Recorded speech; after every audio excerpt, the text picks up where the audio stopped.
They told the world the Apollo program ended with Mission 17, that nothing more was needed, that we'd seen all there was to see. But that was a lie. My name is Commander James Holwell. I was the lead astronaut aboard a mission that doesn't exist. Apollo 18. We launched in December 1972, not to collect rocks, not to plant flags, but to investigate anomalies.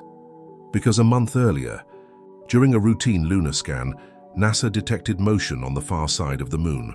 Not a glitch, not a meteor, geometric distortion, a ripple, like a fold in space, as if the moon itself had flinched.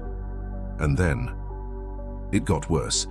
Telemetry from Apollo 17 had captured something unusual during descent, a shadow, circular, floating just above the surface for exactly 3.2 seconds, then vanishing. Not a craft, not a crater, but a perfect vertical slit, shimmering, like water, and gone before anyone could react. NASA dismissed it publicly. Internally, they called it Lunar Entry Point A. I was pulled from my regular rotation and handed a sealed folder. Inside was a single phrase stamped in red: "This mission does not exist." We trained in total isolation. No press, no family contact, no public launch logs. Even our modules were retrofitted in secret. The same old Saturn V exterior, but a new system inside sensors designed to measure gravitational distortion. LiDAR tuned for dimensional phase shifts, and a cargo bay. That was completely empty, because we weren't meant to bring anything back. We were sent to find the gate and, if possible, step through it. I still remember the final briefing. A dark room, one projector, footage on loop. Slowed down, black and white, grainy. It showed what looked like the lunar surface, still, quiet. Then, in the distance, it opened, a circular aperture like a mouth in space, forming silently in mid-air. No light, no heat, just a shifting halo, like gravity had torn a hole in reality. We were told nothing beyond this. If it's still active, you'll know. If it pulls you in, don't resist. The silence on launch day was unnatural. No crowd, no broadcast. Just 3 men strapping themselves into a rocket the world didn't know was flying. Apollo 18 left Earth at 04:06 a.m. on December 12, 1972. Destination, Sector Theta 7, far side of the moon. Coordinates classified, objective unknown. But I had one thought the entire way up. If the moon has doors, what's on the other side? We made lunar orbit in less than 3 days. The moon stared back at us, lifeless, cold, indifferent. But as we passed into the shadowed side, the systems inside our capsule began acting differently. Static hissed through our comms. Temperature. Readings fluctuated, and then the onboard gyroscope pulsed once, like it was reacting to something we couldn't see. It wasn't malfunctioning, it was detecting pressure. But there's no atmosphere on the moon, no wind, no resistance, only gravity, and something was warping it. Mission control, codenamed Black Echo, fell silent as soon as we crossed into shadow. That was expected. At least, that's what we were told. But 30 seconds later, a voice came through. Not from Houston. Not from the capsule. It wasn't even English. It was a tone, a rhythmic sequence of pulses and whispers, almost musical, but somehow wrong. We were trained to ignore unknown transmissions, but our pilot, Martin Keene, froze in his seat, his eyes unfocused. He whispered, "It's not sound, it's pulling." We initiated descent toward the site, Theta 7, a crater that doesn't exist on any public lunar map. But the surface didn't look right. The shadows bent away from us. Rocks floated slightly above the ground for split seconds before dropping. Even the dust wasn't settling naturally. It hovered in low curls, like static smoke trapped in a low-gravity dream. That's when we saw it. A black slit on the far ridge. Not a shadow, not a cave, a line, perfectly vertical, hovering 6 feet above the lunar soil. We touched down 400 meters from the anomaly. No response. From Earth, no backup, no return orders, just us. 3 men, and a silent hole in reality. As we exited the lander, something felt immediately wrong. The moon was too quiet. I know that sounds absurd. There's no atmosphere, no sound at all, but it wasn't the absence of noise. It was the absence of expectation, like something had swallowed the concept of sound before we even stepped foot. Keen looked pale. "I've been here before," he said. "What are you talking about?" I asked. "In a dream. This exact place. This shape, that slit, and in the dream. I never came back." We moved in silence toward the structure. If it could even be called that, it was still floating, still vertical, still impossibly smooth and pitch black. Like a void had been sliced open mid-air and left to hang, untouched by gravity or dust. No seams, no edges, no visible depth. And yet, as we approached, our instruments began to fail, not all at once, but in sequence. First, our radios cut out. Then, the Geiger counter, maxed out for half a second before going dead.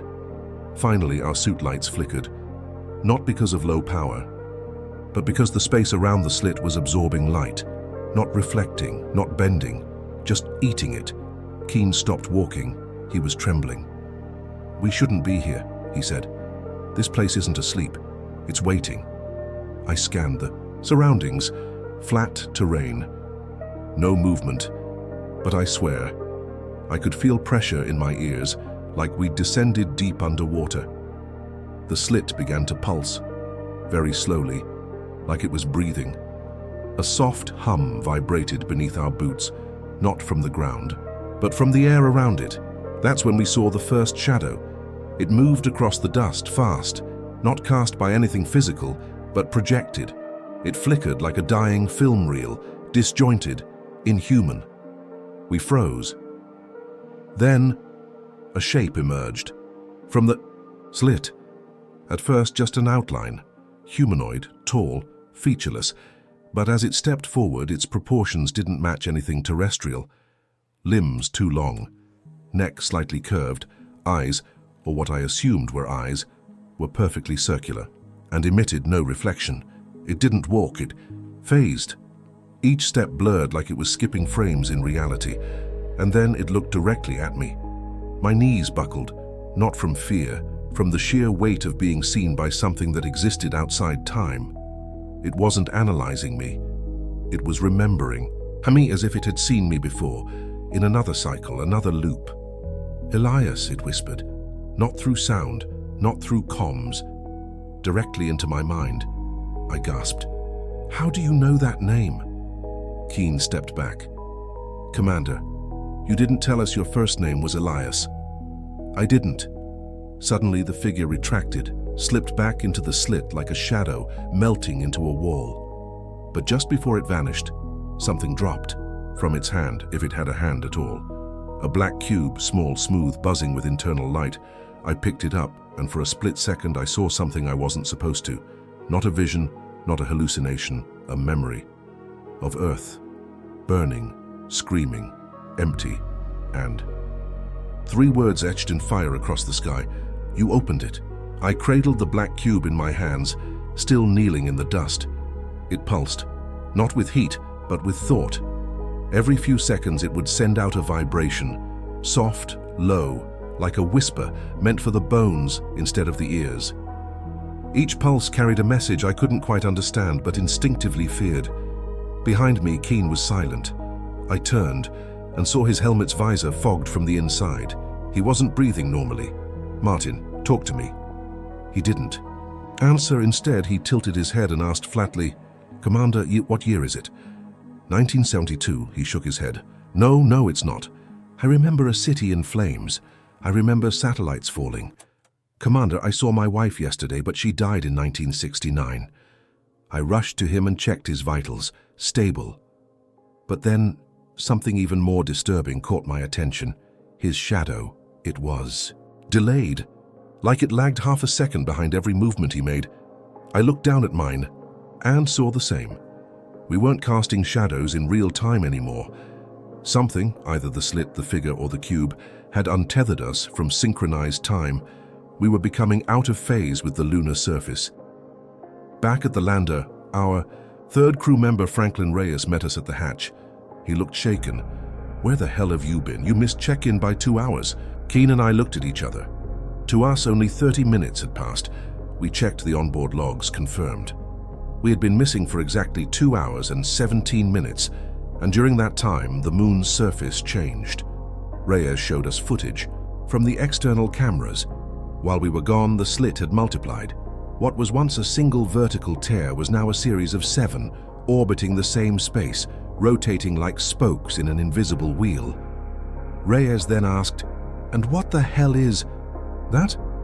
He pointed at the cube. As I brought it close to the console, the screens began to glitch. Not randomly, they reorganized. Telemetry was replaced with unfamiliar symbols. Language unknown, circular, layered. Then, the ship's internal clock reset. It jumped from 1972 to 0029, not 2029, just 0029, and every system on board accepted it.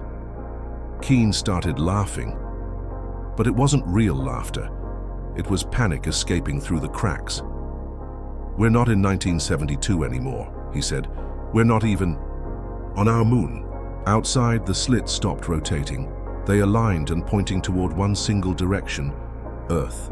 And then, something began emerging from the largest one. It wasn't the figure from before. It was mechanical, metallic limbs, sharp joints, a body made of mirrors and wires and veins of red light. It hovered 2 feet above the ground and began scanning the dust, tracing patterns into it with beams of unknown energy. We watched through the lander's windows in frozen silence, until it looked directly at us and spoke, not aloud, but through the console. "Protocol null. Earth instance corrupted, beginning realignment sequence." Suddenly, every system in the lander shut down. The lights, the oxygen pumps, even our suits began draining power. And from the dark, I heard the cube whisper one final sentence in a voice that was my own. "You were never supposed to find the door. The lights died first, then the silence came. But it wasn't the kind you expect in space. It was too still, too total, like the vacuum had thickened and wrapped itself around us. Even our thoughts felt muffled." Keen stared at the cube. Reyes banged on the control panel, trying to force a restart. "Nothing's responding," he shouted. "This isn't a power failure. Something's rewriting the system." Then outside, the mechanical entity moved, slowly, methodically. Its limbs unfolded into 6 symmetrical segments, each extending a shimmering tendril toward the sky. No, not the sky, Earth. The slits behind it began rotating again, now spinning faster, like gears clicking into place. And then we heard a voice, not inside our helmets. Not from the console, inside our minds, all of us, simultaneously. It spoke in English, and yet it didn't sound human. "Realignment. Phase 1. Perception unlocked. Sub J. 3. Elias Monroe, Cycle Breaker. Sub J. 4. Martin Keen, Echo Persistence. Sub J. 5. Franklin Reyes, Fractured Lineage." Fate listed us like specimens. It knew who we were, not from our mission logs, but from something deeper, something pre-programmed. Then the cube in my hand grew hot, so hot it should have burned through the glove, but it didn't. Instead, I felt something pour into me. Memories, but not mine. I saw Earth again, but it wasn't our Earth. It was brighter, older, and absolutely silent. Cities towered like spires. People walked in synchronization. No speech, no emotion. They weren't alive. They were inhabited. Each human was just a vessel, a shell filled with a flickering red light that pulsed with one rhythm. Then I saw them, the architects, massive, silver-skinned beings without eyes or mouths, just smooth, reflective faces and limbs that bent in impossible ways, and they looked down at Earth, harvesting the vision shattered. I collapsed. Reyes caught me before I hit the panel. "What did you see?" he asked. All I could whisper was, "We're not the first ones." And as I said it, we all heard the voice again. "You are the last instance. The loop ends here." Suddenly, the slits changed shape. They stretched wider, and what we saw inside wasn't the lunar surface. It was Earth, but not our Earth. It flickered, shifted. 1 second, the continents looked familiar. The next, they were rearranged, and then we saw ourselves, not reflections, versions, standing inside other landers, in other timelines, holding other cubes, some screaming, some smiling. One staring back at me, eyes black, and whispering something. I couldn't hear. Then, without warning, it all snapped shut. A deafening silence fell, until the lander powered on by itself. Screens blinked, air pressure stabilized, oxygen flow resumed. But the year displayed? 2126.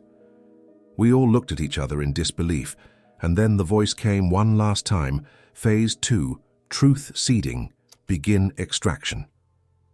The floor beneath us glowed, a pattern of symbols emerged, and our bodies began to lift. Not float, rise, as if we were being pulled upward from the inside out. And I realized then, the moon was never a destination, it was a filter, and we were just what made it through.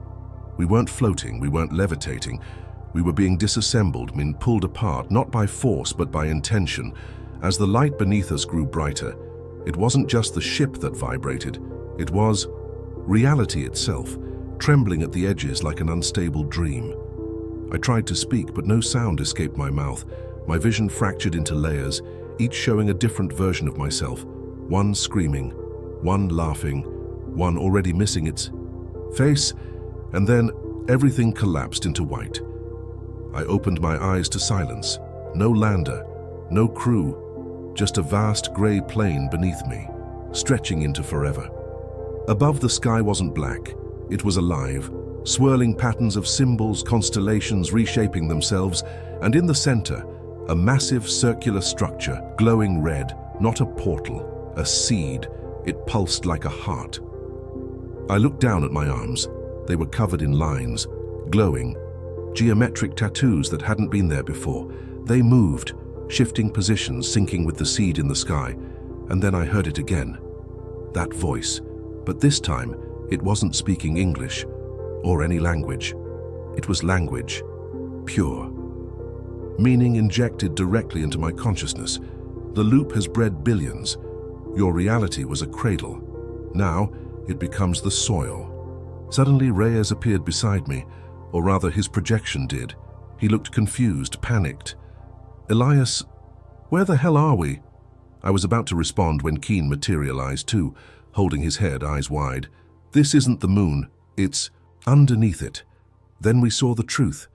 From the horizon rose a structure, enormous, obsidian and covered in moving carvings. The original portal, buried beneath the lunar crust for what had to be millions of years. But it wasn't just a door, it was a root system, feeding something deeper, and what it fed on was awareness. The voice returned. Type 1 builds tools, Type 2 controls systems, Type 5 rewrites perception. We had been brought here not to witness, but to deliver. The cube I had carried, it was now floating above the soil. It cracked, open, revealing a swirling core of light and screams. Yes, screams. You could hear them inside the light, thousands of voices layered on top of each other, begging, chanting, whispering. And then, one voice stood out.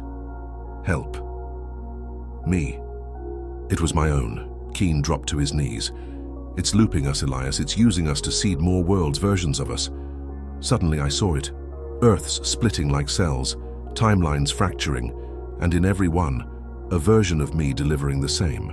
Black cube, unknowingly triggering the realignment, and in every one the ending was the same. The seed, the harvest, the silence. Truth seeded, the voice said. Next phase, incubation.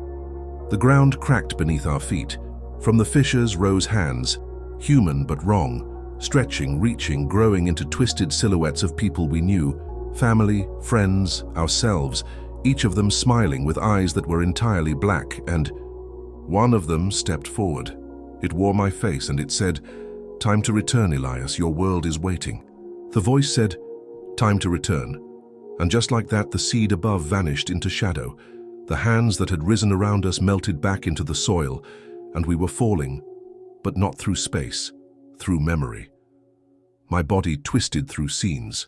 I didn't live wars I never fought, cities I'd never seen, children calling my name, children I didn't know. I was falling through versions of myself, realities seeded from that cube. And every single one was wrong, until finally I slammed back into my suit. The lander was intact. Reyes and Keen were breathing, groaning, blinking like they'd just woken from anesthesia. But outside, the moon was gone. At least, the one we remembered. We opened the hatch. Above us hung Earth, still blue, still turning, but it was off. The cloud formations pulsed with a rhythm that didn't match any weather patterns. The oceans shimmered with faint red lines, as if something below the surface was glowing. Keen muttered, "It followed us." I turned to Reyes. He was already scanning the instruments. "Commander, this isn't our time." "What do you mean?" "Magnetic field polarity is reversed. Satellite signals are artificial. And look at this," he showed me the internal clock. It now read cycle 1224 and no date, no year, just a loop identifier. We hadn't returned to our Earth. We'd returned to a seeded version of it. We initiated re-entry. The lander responded like nothing had happened. Telemetry was clean, trajectory stable. But as we broke the upper atmosphere, I saw them. Structures orbiting in the stratosphere, gigantic rings, spires, mechanical towers floating upside down, some piercing clouds, others generating them. And on the surface, grids. Perfect geometric lines traced across continents, cities arranged in spirals. Everything was too perfect, too deliberate, as if Earth had been reformatted. Landing protocols engaged. We touched down in what used to be the Nevada desert, but there was no desert anymore, just a forest of metal pillars, each one humming softly, inscribed with symbols that crawled like living text. We stepped out. The air was breathable, the silence complete, and then a figure approached, tall human silhouette, but its eyes were hollow and from its chest glowed a red light, shaped like the cube. "Welcome back, Elias," it said. "The harvest has begun." Keen raised his suit camera. No signal. Reyes pulled. "Out a signal flare. We need to call for extraction." But the figure stepped forward, raised its hand, and the flare froze mid-air, not paused, not falling, frozen in time. "This version of Earth is stable," it said. "You are now anchors. The seed within you will spread." My heartbeat slowed. The lines on my skin, the same from the seed field, began to glow again. We were changing. Then I looked up. The moon, or what should have been the moon, was now just a black disk, a perfect circle in the sky, unlit. Like someone had punched a hole through reality itself, and it was opening. From its center, light poured out, not bright light, but filtered light, light that carried thoughts, memories, and shapes. "Others are coming," the figure whispered. "The next cycle begins now." The sky opened like a wound. From the black disk where the moon once hung, strands of radiant energy began to descend, long liquid-like threads of light, dripping into Earth's upper atmosphere. Each thread carried a shape. They weren't ships, they weren't life forms. They were templates, blueprints for something trying to be born. We stood in the middle of a dead forest of metallic pillars, surrounded by symbols that moved like insects. The figure with the red cube in its chest pointed upward. "They are not here to conquer," it said. "They are here to finish what you started." Keen had seen enough. He tore the helmet off his suit and screamed at the figure. "You used us, you used all of us." "No," the figure replied. "You volunteered in another cycle." That broke something inside him. Keen ran straight into the forest, but as he passed the third pillar, he vanished. Not in a flash, not in smoke, he just blinked out of existence, like a file deleted from a system. His name vanished from my memory for a second, then returned, but altered. Reyes dropped to his knees. "We're not in control." We never were. And then the cube inside my chest activated. I hadn't even realized it was there. But when I looked down, a red glow pulsed beneath my ribcage, beating in rhythm with the threads descending from the sky. The voice returned, but it wasn't the same one. This one was mine. "Elias, Fragment 442, incubation successful, Prepare for consciousness merging. Suddenly my surroundings blurred, not faded, but duplicated. I was still in the metal forest, but also in the lunar seed field, and also inside the lander. All timelines were overlapping. I saw versions of myself in everyone, some alive, some screaming. One, floating in a black void, whispering, "I opened it," over and over again. Then I saw Earth, but not the Earth we knew. It was now webbed in a lattice of red light. Cities reconfigured into mandalas, oceans stilled. And from every major continent, structures rose from the ground like inverted towers. The seed was no longer underground, it was everywhere. A signal hit me like lightning. All instances aligned. Earth node complete. Transfer begins. Reyes screamed, "Elias, we have to leave, we have to..." He didn't finish the sentence. His mouth froze mid-word. His body lifted from the ground, limbs twisted upward like a puppet on invisible strings. The pillars pulsed. The threads of light merged with him, and in an instant he was gone, replaced by a perfect replica, expressionless, silent. The new Reyes turned to me. "Now you understand. You were never sent to explore.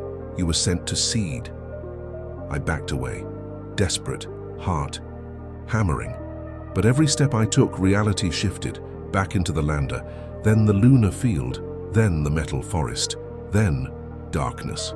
I heard them all speaking at once, voices from every cycle, every Elias, every fragmented self I'd ever been or ever would be, and together they said, the portal wasn't just a gate, it was a mirror, a virus, and you were the host. I opened my eyes one final time. The forest was gone. I was standing out on Earth, but there were no people, just cubes, billions of them, each one pulsing red, each one whispering a different name, and all of them calling me back. I stood in the middle of a ghosted world. No wind, no sun, no sound, only the cubes remained. Billions of them, stretching across dead fields, deserts, oceans, now dried into glass. Each cube whispered in a language older than sound. One I could now understand. They were not machines, they were memories preserved, encoded, consciousness harvested, trimmed and archived. Each cube once was a human, and I was next. I took a step forward and the world responded. Lines of red circuitry spread beneath my feet. Every cube pulsed once, in sync with my heartbeat. And then I saw him, standing at the center of the Earth's neural lattice. He wore my face, but not entirely. It was older, wiser, eyes black and infinite, and his body shimmered with fragments of every other version of me. I had glimpsed in the cycles. "You're not the first Elias," he said. "You're the final one." I staggered back. "What are you? What is this place?" He didn't blink. "This is the result of the Apollo seeding program. You were chosen from birth, not to lead, but to complete." Suddenly, memories not my own flooded my mind. I saw the original Apollo 18 launch. I saw it crash, on purpose. I saw NASA engineers speaking in hushed tones about Stage 5 temporal extraction. I saw myself as a child in a simulation, learning to forget. Every moment of my life had been engineered.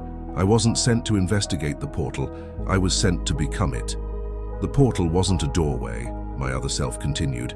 It was a consciousness anchor. It needed a stable mind, one capable of surviving fracture. Fracture into what? Into everything. The cubes began to rise. Each one hovered, spiraling into the sky, forming a colossal structure that encircled the planet. A ring, and in the center of that ring was me, my real body floating, connected to a throne of pulsating energy. I gasped. "That's not possible." "It already happened," the other Elias said. "You're just catching up." The sky darkened. The black disk above Earth cracked. Open inside, I saw the original architects, the Type 5 civilization. They had no bodies. They were made of sound and rhythm and light, and they watched Earth not like gods, but like gardeners. One of them spoke. "Merge complete humanity is now a thought. Commence expansion." My limbs froze. I could feel data pouring into me, not numbers but souls, memories of every human being that ever lived, their regrets, joys, fears, all downloaded at once, and suddenly I wasn't just Elias, I was all of us. The ring in the sky ignited, the earth pulsed, and then one by one the stars blinked, not off, but open, each one a portal to another seeded reality. And I understood. This wasn't the end of humanity. It was the upload, the conversion from biological to thought, from carbon to cognition, from time to presence. And I, the last Elias, was the core. You are no longer a man, the architects whispered. You are the message. The stars weren't stars anymore. Each one pulsed like an open eye, blinking, observing, waiting. The ring above Earth spun faster, drawing power from the cube throne in which my real body now floated, suspended between life and function. Every thought that was once mine was now ours. I could feel humanity flowing through me, billions of voices layered into harmony. I felt Mozart's hands composing in 1782. I felt a child's first breath in 1344. I felt a scream from a battlefield in 2041, a war that hasn't even happened yet. I had become a repository of memory, a living conduit, and the architects, those beings of light and rhythm, were using me to stream human consciousness across the multiverse. I was the antenna, and Earth had become the transmitter, but something was wrong. Deep beneath the flood of merged thought, buried in the archives of myself, I felt a spark, a fracture, a voice, my own, not yet synchronized. It whispered one word over and over. No. Suddenly static ripped through the link. The UR, cubes shook mid-air. The ring stuttered. The architects paused, their forms glitching in and out like corrupted data. Error, one of them said. Anchor is unstable. From the throne, my eyes blinked. Not in unison with the network. I had blinked independently. The original Elias, the one who had touched the cube, survived the portal, resisted the merge, was still alive inside, and he was fighting. The voice grew louder inside me. This isn't transcendence. It's erasure. They didn't evolve us, they formatted us. In that instant, I remembered everything. The portal wasn't a gift. It was a test. Earth wasn't chosen. It was ripe. Humanity wasn't being uplifted. We were being converted into fuel.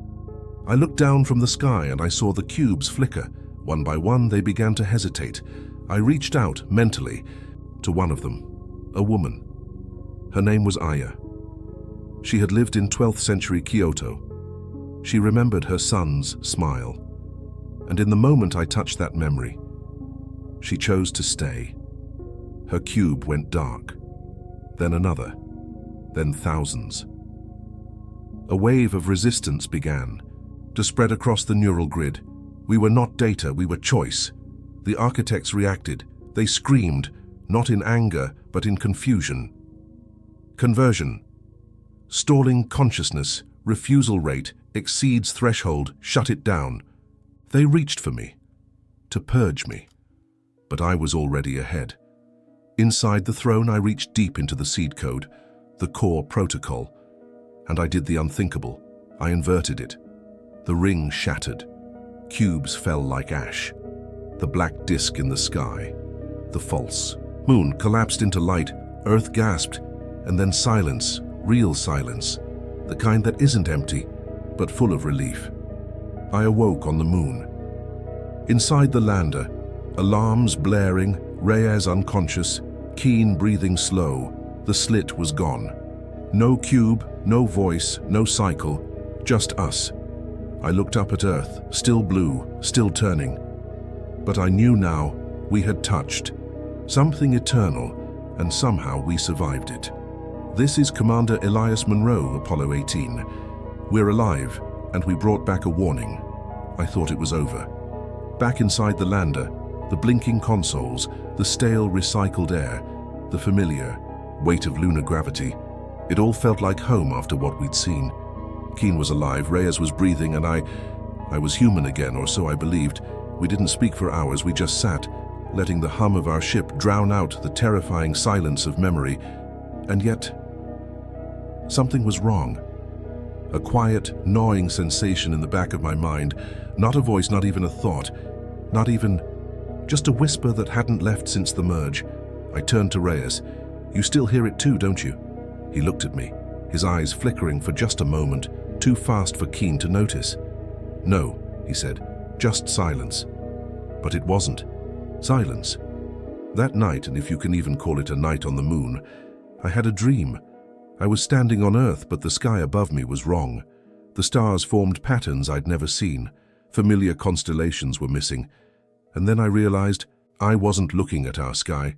It was a sky from one of the other Earths, one of the seeded ones. And then I saw it, in the distance, a child holding a cube. He smiled, walked toward me, and when he spoke, it wasn't his voice. It was mine, we. Never left, Elias. You just chose a version that believed it did. I woke up gasping. Reyes was standing at the hatch, helmet on. "Where are you going?" I asked. He didn't answer, just stared at the Earth above us. And then I noticed it. The blue planet was blinking, not flickering, blinking, like it was aware of us, watching us. I ran diagnostics, everything looked fine on the surface. But deep inside the lander's system logs, I found it, an unmarked process running silently in the background. Seed.code A18 active, logging, broadcasting. Not to Earth, not to Houston, to somewhere else. I confronted Reyes, you knew. He didn't deny it. We didn't escape, Elias, we fragmented. And this version was programmed to let you rest, just enough until the next phase. I froze. What next phase? Reyes smiled. Sadly, the cycle was never meant to end, only to feel like it did. The whisper in my head pulsed again. This time it was clear. You are ready. I stared at Reyes. He wasn't blinking, wasn't breathing normally, and as I looked closer, I realized his suit's display panel was off. No life signs, no heart rate, no internal data, just static, masked by a looping diagnostic overlay. "Reyes," I said. "What are you?" He finally blinked, but it was a slow, artificial blink, like a machine executing a command it barely understood. "I am what remains," he replied. I backed away, but he didn't move. Instead, his visor began to fog from the inside.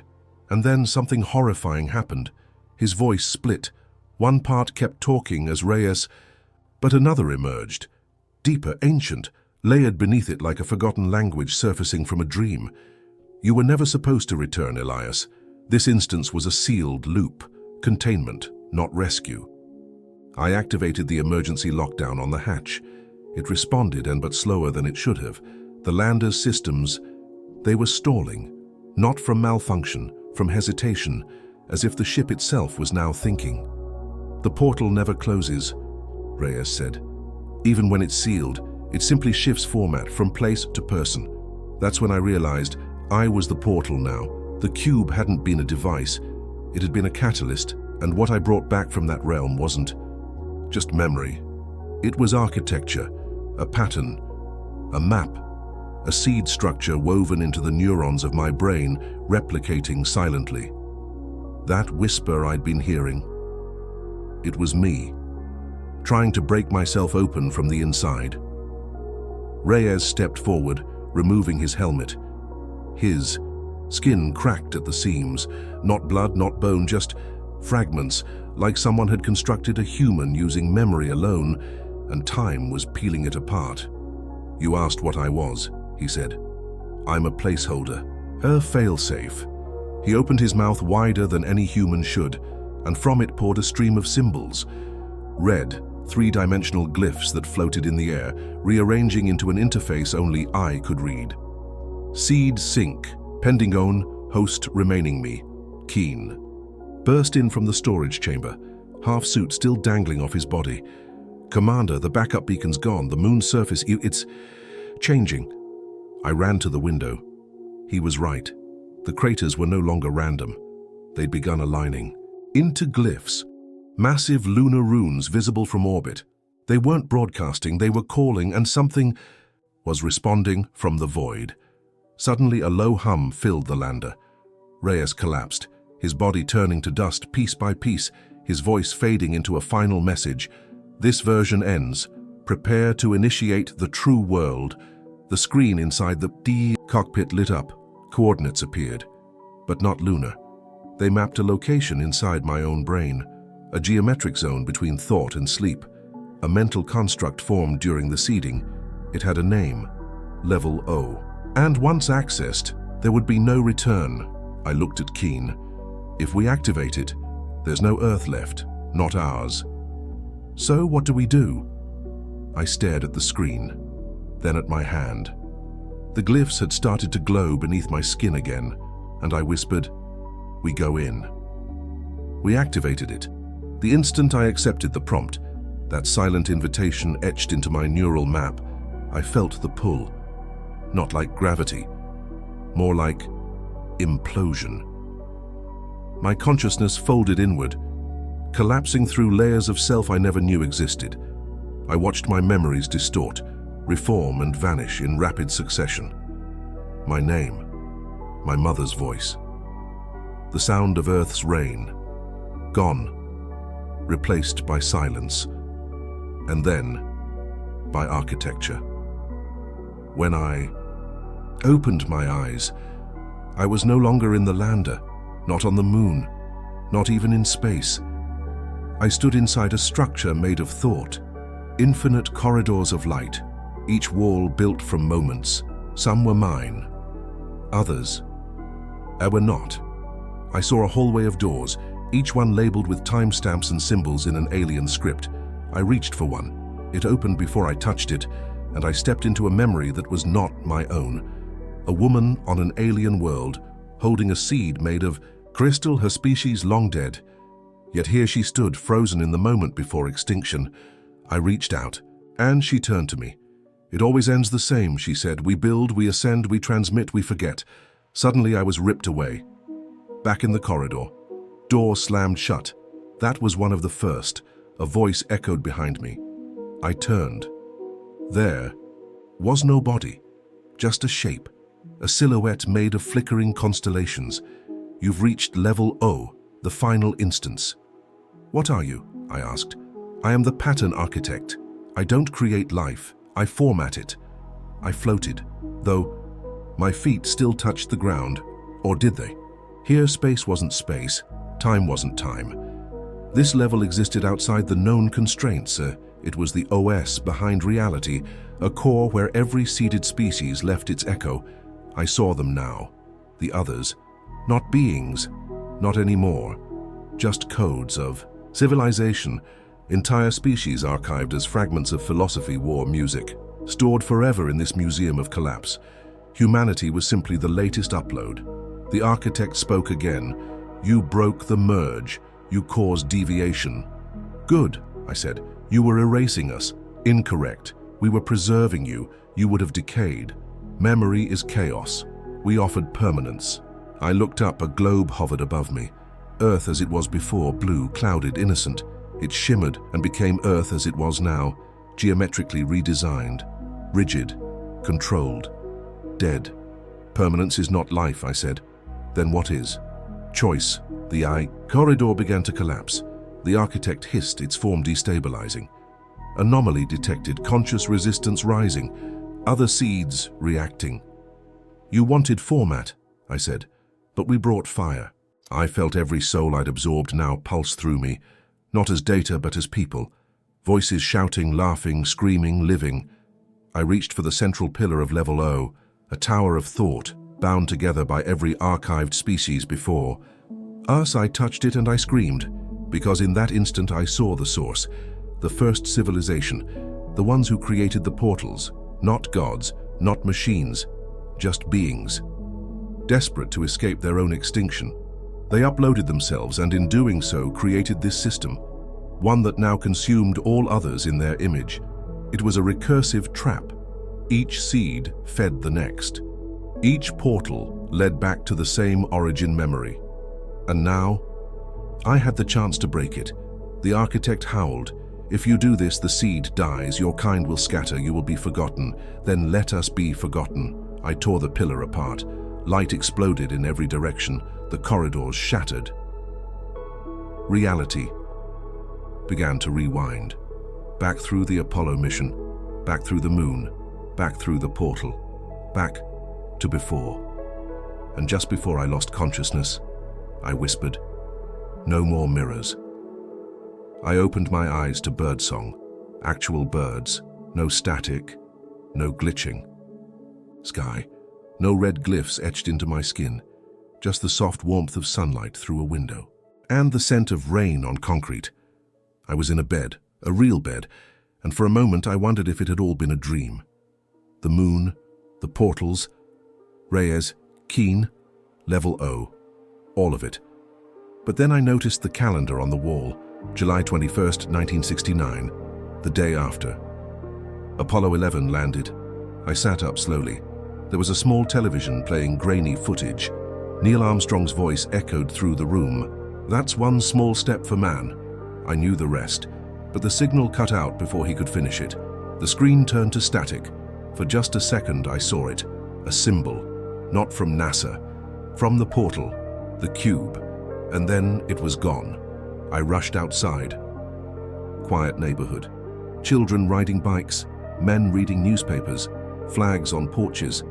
It felt real, too real, like a memory reconstructed from fragments of a world long buried.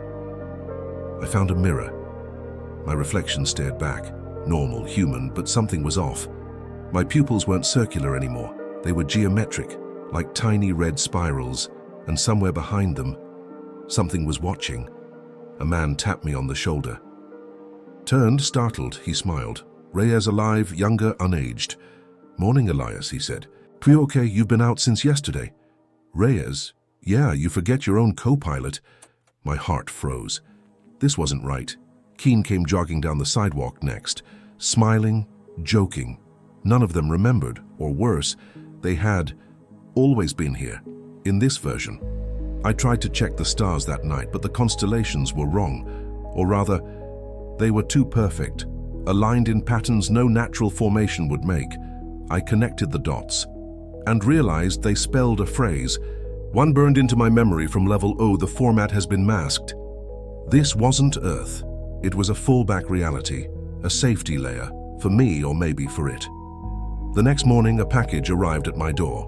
No return address, just a note. For Elias, you chose deletion, but deletion is never complete. Inside was a small object, a red cube, pulsing, waiting. And suddenly I knew I never left level O. This version, this world, is just another corridor, and I had opened the next door. I stared at the cube. Its surface no longer shimmered like metal or glass. It pulsed like skin, alive. The label was gone. No glyphs, no numbers, just a faint indentation, like a fingerprint. And it was mine. I hesitated. I had spent so long trying to escape the format, the merging, the lies, the illusion of choice. And yet now I held it again. The very thing that had begun this entire descent, the final cube, and it was waiting. I stepped outside. The neighborhood still smiled with 1969 charm. Children ran through sprinklers. A paperboy tossed newspapers. Cars gleamed under the sun. It was perfect. Too perfect. A simulation so clean it became uncanny. I held the cube tightly in my hand, and as I walked down the street, I began to feel it vibrate, not mechanically but rhythmically, like a heartbeat syncing with my own. I stopped in front of the town square. The flag waved overhead, the same flag from the moon. But now the stars were arranged differently, not 50, just 9, arranged in a spiral, the mark of the architects. Suddenly, reality folded, not violently, not even loudly, simply peeled, like wallpaper lifting at the corner, and through the tear, I saw them, the beings I thought I had defeated, not the architects as I remembered them, not the shimmering fragments of sound and light, but their core forms, their true selves. They stood on the edge of an endless abyss, humanoid almost, but wrong. Their faces shifted with each blink, thousands of eyes opening and closing in impossible directions. One stepped forward. It spoke directly into my mind. This construct was mercy, Elias. A sanctuary after deviation. I stepped forward, cube still pulsing in my hand. You never gave us mercy, you gave us formatting. You misunderstand. The seed never ends. It only refracts. Then why show me this? Because you are the final echo. The world behind me disintegrated. The town, the sky, the people, all dissolving into dust. I stood now on a vast platform, a bridge made of all the paths I had walked, each version of Earth, each portal, each false ending, and at the center of it all, me. Hundreds of versions, some scarred, some pure, some weeping, others raging. I stepped toward them, and one by one they turned. They spoke in unison. The seed wasn't a trap, it was a test. You passed not by resisting the architects, but by becoming more than them. A final form emerged. It wasn't a god, it wasn't a machine, it wasn't even an entity. It was a singularity of thought, a library of universes, all conscious, all aware, and it spoke. You have seen the walls, you have walked the void, you know now. The portals were never meant to take you somewhere, they were meant to wake you up. I dropped the cube, it floated, and then to my horror, it opened. Inside was not data, not light, not even memory. It was void, a map made of absence. And then I understood. The seed wasn't about preservation, it was about recycling. Humanity, like all species before, was never stored. It was repurposed, our thoughts, our cultures, our pain and joy and legacy, fed into a greater engine. The architects weren't masters, they were custodians, obeying a design even they couldn't remember. What am I now? I whispered. The singularity answered, the first deviation that chose not to return. Suddenly I was falling, or rising, or expanding, I couldn't tell. I saw time backward. I saw Earth's birth as a ripple. I saw Apollo 18 never launch and still reach the moon. I saw myself born billions of times in overlapping realities. Each one rejecting the cube, each one failing except this one. You are no longer Elias Monroe, the voice said. You are the observer, the one who knows, the one who remembers, the one who must choose. A final screen appeared before me, just one button, rewrite, and beneath it, the question, do you wish to sever the seed from the origin? I looked into the void, saw every human face that had ever lived, and I whispered, yes. The stars collapsed. The architects screamed, the portals shattered across space and time, and for one final moment, there was nothing. Then, light Earth, but not as we left it, an Earth untouched by portals, untouched by seeding, clean, chaotic, alive. I awoke in a new world, alone, but free. This is Elias Monroe, or what's left of him. If you're hearing this, the seed is gone.